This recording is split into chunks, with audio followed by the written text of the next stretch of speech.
হঠাৎ আমার মনে হলো মা হয়তো পাশে আছে, হাত বাড়ালে ছুঁবো মাকে, মায়ের চেনা গন্ধ নেব।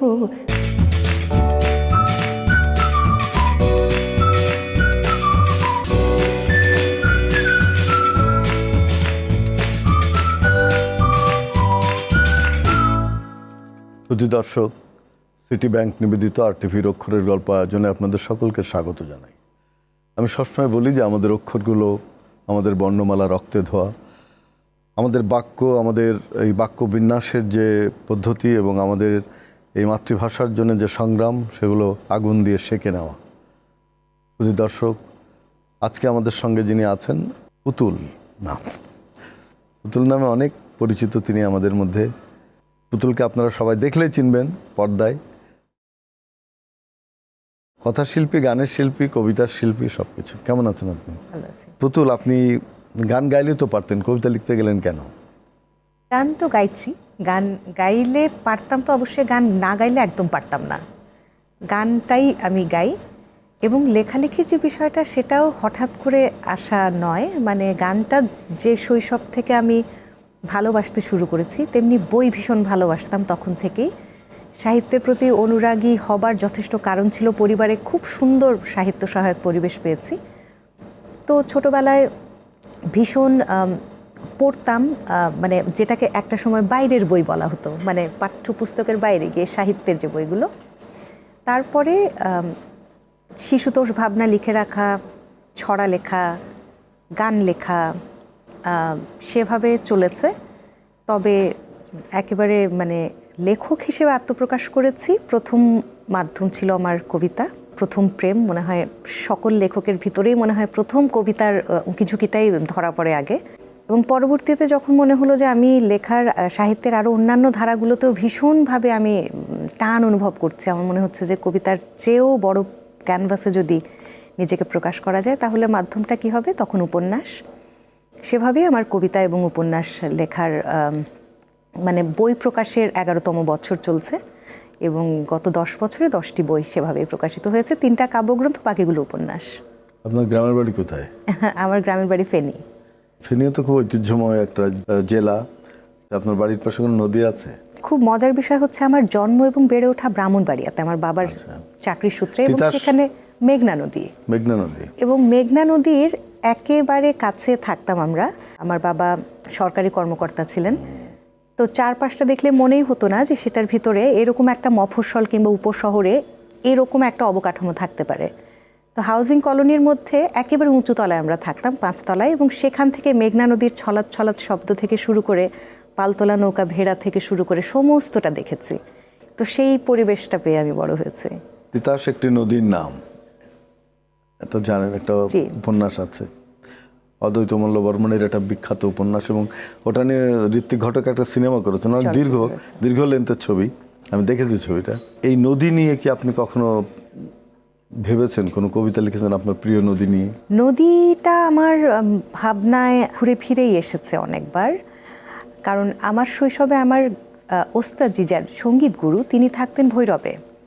তো সেই সময় কিন্তু ভৈরব সেতুটা হয়নি। তো প্রতি বৃহস্পতিবার আমি কিন্তু স্কুল ছুটির পরে ছাদে দাঁড়িয়ে থাকতাম ভর দুপুরবেলায়, কারণ ওস্তাদজি নদী পেরিয়ে নৌকা থেকে নেমে কাঠের বাটের একটা ছাতা খুলে, অনেক প্রবীণ ছিলেন তখন তিনি, সেই সময়েই আমার শৈশবে তিনি হেঁটে হেঁটে আসবেন, সেইটুকু আমার দেখা যায়। তো যার জন্য সেটা নিয়ে আমার একটা স্মৃতিচারণমূলক একটা লেখাও আছে কোনো একটা বইতে। তো এই মেঘনা নদী আমার কিন্তু স্বপ্নের ভিতরে, মাথার ভিতরে, বুকের ভিতরে সমস্তখানেই আছে।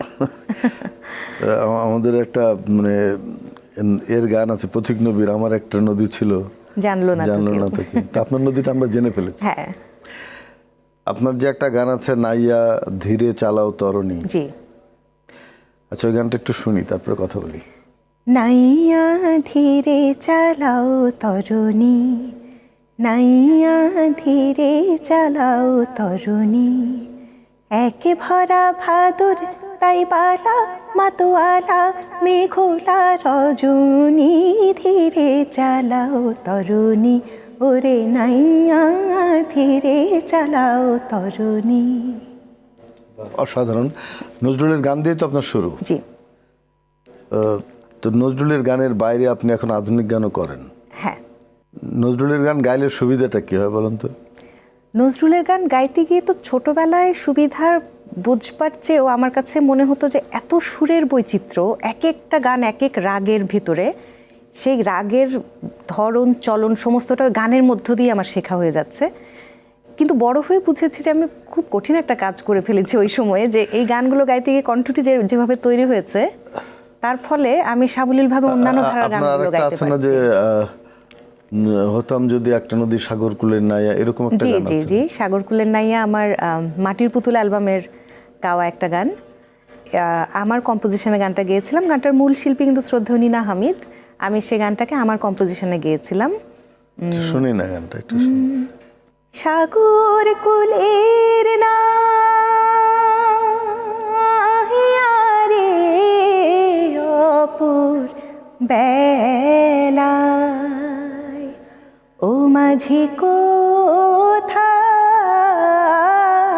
চলছো বাইয়া রে অপর বেলায়,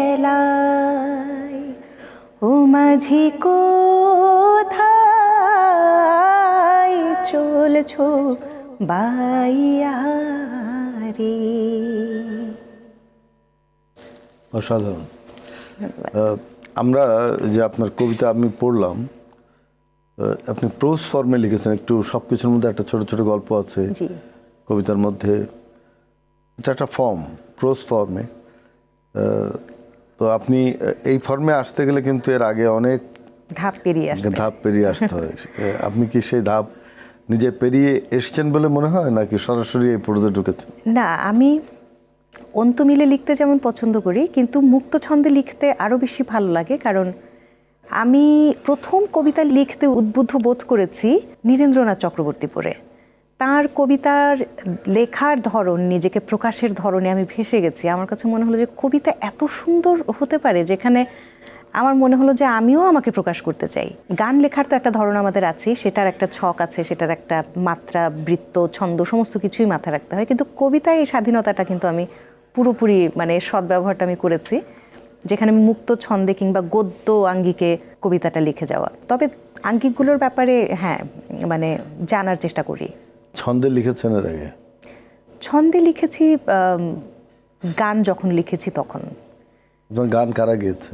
অনেক সহকর্মীরা, আমার অনেক সহশিল্পীরা কিন্তু আমার লেখা গান গাইতে চান, কিন্তু এখন পর্যন্ত আমার তাদের জন্য কোনো গান করা হয়নি। সে অর্থে আমি আমার যে অ্যালবামগুলো করি সেখানে সমস্তটা আমি আমার কাজ একাই করি। গান, কথা, সুর, কম্পোজিশন পুরোটাই আমি করি। তো সেখানে মানে আমি আমার সঙ্গে কাজ করেছি। আপনার নিজের লেখা গান শুনি। জি। তুই কি আমায় ভুলে গেছিস, একটু ভেবে বল না রে, আমার তো আর ভোলা হলো না। তুই কি আমার গন্ধ ভুলে নতুন গন্ধ খুঁজিস রে, গন্ধ নিতে ইচ্ছে করে না। কবিরা গান লিখলে তো একটু কাব্যিক দোতনা থাকে গানের বাণীর মধ্যে, যেমন নজরুলের, রবীন্দ্রনাথের, এবং এর সময় যারা পরবর্তীকালে যারা লিখেছেন সবার গানের মধ্যে, যেরকম ডক্টর মোহাম্মদ মনিরুজ্জামান, আবহানা মুস্তফা কামাল, ফজল শাহাবুদ্দিন, এদের গান কিন্তু খুব অন্যরকম। উপন্যাস লিখতে গেলে একটা বড় অভিজ্ঞতার দরকার হয়। আপনার উপন্যাসের বিষয় কি? আপনি কি গ্রাম জীবন, না নগর জীবন, অথবা কোনো জীবনই নয় এরকম? মূল জায়গাটা মৃত্যু ভাবনা, মানে আমার ঘুরে ফিরেই মৃত্যু ভাবনাটা আমার লেখার মধ্যে খুব আসে। আর নারীর জীবন সেটা আসে, কারণ আমার দেখা অভিজ্ঞতাগুলো আমি ফুটিয়ে তুলতে চাই। আমার জীবনের যা কিছু অভিজ্ঞতা সেটা তুলতে চাই। মানুষের মনস্তত্ত্ব প্রকাশের একটা ভীষণ একটা বাসনা আমার মধ্যে আছে, এবং যেটার ফলে আমার নারী পাঠক বেশি তুলনামূলকভাবে। তো সেভাবে আমি বলবো যে নারীর মনস্তত্ত্ব এবং জীবন, মূলত জীবন, মানুষের জীবন, সেটার উপরে আর কোনো কাঁচামাল হতেই পারে না। আমরা আপনার বইয়ের সংখ্যা এবং আগামী বইমেলায় কি বই বেরোচ্ছে এগুলো নিয়ে কথা বলবো, একটু ফিরে আসি। প্রিয় দর্শক, আপনারা দেখছেন সিটি ব্যাংক নিবেদিত RTVর অক্ষরের গল্প। যাব বিরতিতে, আশা করছি থাকবেন আমাদের সঙ্গে।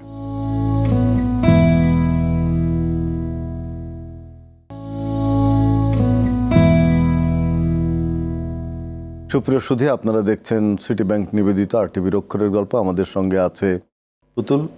প্রথমে আমি বলেছিলাম যে কয়টা বই আপনার টোটাল? 10টা প্রকাশিত হয়েছে, এবছরে 11তম। এবছরের বইয়ের নাম কি? এবছর প্রথমবার আমি ছোট গল্প লিখেছি। এবারের বইয়ের নাম পুতুল গল্প। পুতুল পুতুল মানে চেহারার কারণে কি? আপনারা কয় ভাই বোন? আমরা 6 ভাই বোন, আমি সবার ছোট। বোন কয়টা? 4 বোন 2 ভাই। আচ্ছা, এই জন্য একটু আদর করে নামটা পুতুল রেখেছিল নাকি? মনে হয়। বাবা আছেন, মা আছেন না? বাবা আছেন, বাবা 80 ঊর্ধ্ব। বাবা কি এই যে আপনার গান, আপনার কবিতা এগুলো সম্পর্কে তার ভীষণ আগ্রহ আছে? ভীষণ, মানে এই বয়সেও বাবা প্রতিদিন বইমেলাতে যাওয়া চাই আমার কি সঙ্গে। নাম আপনার বাবা? মোহাম্মদ শামসুল হক। উনি লেখালেখি করেন নাকি? না, বাবা লেখালেখি করেন না, কিন্তু বাবা ভীষণ সাহিত্য অনুরাগী এবং সাহিত্য বোদ্ধা বলতে পারি। যেটা বলছিলাম যে আমার পরিবারে খুব এই পরিবেশটা পেয়েছে। আমার বড় ভাইয়ের অনুপ্রেরণায় সাহিত্যের আমার মানে পথ চলাটা শুরু হয়েছে। আমার ভাইয়ের বিশাল ব্যক্তিগত পাঠাগার আছে। আমি জানি না মানে কটা বাড়িতে ব্যক্তিগত সংগ্রহের দিক থেকে এত সমৃদ্ধ একটা পাঠাগার পাওয়া যাবে। খুব ভালো। আপনার স্বামী যে আপনি লিখছেন, গান করছেন, তার প্রেরণা আছে ভীষণ রকম। তিনিও সঙ্গীতেরই মানুষ। বাংলা সাহিত্য খুব একটা বুঝতে পারে না, কারণ তার দীর্ঘদিন মানে স্কুল জীবন, কলেজ জীবন, চাকরি, কর্মজীবন সমস্তটাই দেশের বাইরে হয়েছে। সে উৎসাহ দেওয়ার দিক থেকে মানে অনেক অগ্রসর একজন। দেশের বাইরেই থাকেন না বাংলাদেশে থাকেন? এখন গত 4-5 বছর ধরে বাংলাদেশে আছে, এখন এখানে সঙ্গীত পরিচালক হিসেবে কাজ করছে পুরো দামে। আপনার গান উনি করেন?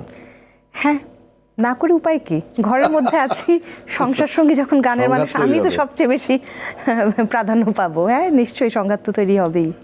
আপনাকে কি আমাদের এই সময়ের যে সমস্ত ক্ষত, যে সমস্ত বৈষম্য, যেরকম জুলাই বিপ্লব, এগুলো কি আপনাকে আক্রান্ত করেছিল?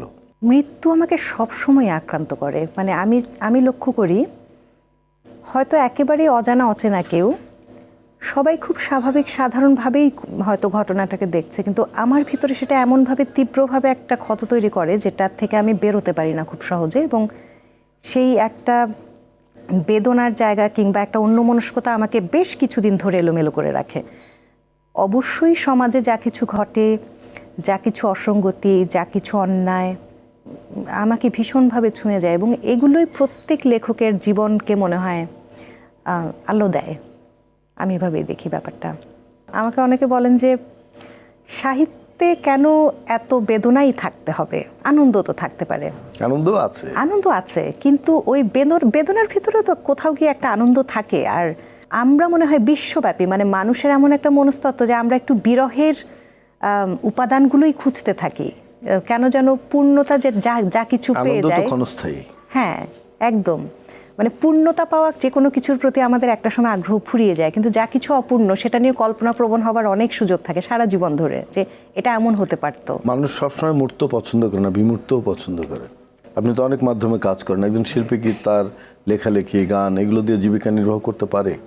লেখালেখির জায়গাটা বলি, যদি সঙ্গীত শিল্পী হিসেবে তাও হয়তো বা কিছুটা সহজ জায়গাটা, কিন্তু লেখালেখির জায়গাটা যদি বলি তাহলে আমাদের দেশে মনে হয় এখনো অতটা পেশাদারিত্ব জানি না আদৌ কবে আসবে কিনা, কিংবা কবে আসবে, যে একজন লেখক সারা বছর তাকে বিনিয়োগ করে, তার সময়টি বিনিয়োগ করে যে সৃষ্টি একটা তৈরি, মানে একটা সৃষ্টি আঁকতে থাকেন তুলির মতন, সেই জায়গাটা কি সত্যিকার অর্থে পারিশ্রমিক দিয়ে কি মানে পোষায় কিনা? যদি না পোষায় তাহলে কেন একজন জীবিকা হিসেবে এই মাধ্যমটাকে বেছে নেবেন? সেটা তো এই সমাজে ভীষণ কঠিন। তাকে পাশাপাশি অন্য যে কোনো কিছু একটা করতে হবে। তবে নজরুল কিন্তু কবিতা লিখে, গান লিখে নিজের জীবিকা নির্বাহ করতেন, জি, এবং অনেক উপার্জন করেছিলেন। রাখতে পারেননি তার বেহিসাবি আচরণের কারণে, কিন্তু করেছিলেন অনেক। এবং রবীন্দ্রনাথও তার বইয়ের হিসাব রাখতেন, কোন বইটা কত বিক্রি হচ্ছে। জসিমউদ্দিন লিখেই কিন্তু জসিমউদ্দিনের জীবন। আমাদের যদি সাম্প্রতিক সময়ে হুমায়ুন আহমেদের কথাই বলি, তার মতন বাণিজ্যিকভাবে সফল, ভীষণভাবে বাণিজ্যিকভাবে সফল, কিন্তু এখনকার যে সময়টা আমি মনে করি নতুনদের জন্য এই সময়ে গান গাওয়া, যে কোনো সৃষ্টিশীল কাজের সঙ্গে যুক্ত থাকাটা খুব চ্যালেঞ্জিং একটা ব্যাপার। আপনার একটা প্রিয় গান করেন?